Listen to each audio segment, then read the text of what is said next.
How to use coupons on Shein app. Hello guys, this is Atticus, and in today's video I'll teach you guys how you can use coupons on Shein app.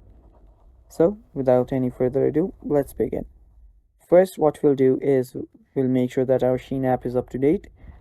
Let us just open up our app store and then search for Shein and check if there is an update available. If there is an update available, just hit update and update your app. After you do so, just open it up. Now, after you open it up, make sure that you're logged into your account. And after you do that, you can simply browse through here and buy or just add something to cart.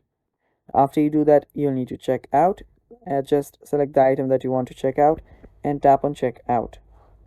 After you do that, scroll down, you will see the payment method.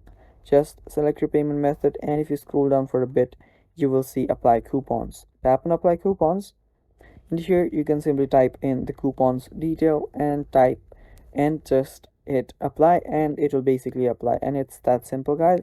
And yeah, that is basically it. That is how you apply your coupons on your Shein app. And that is all for this video. Thanks for watching, guys. Stay tuned for more. Don't forget to hit the like button, and bye bye. Take care.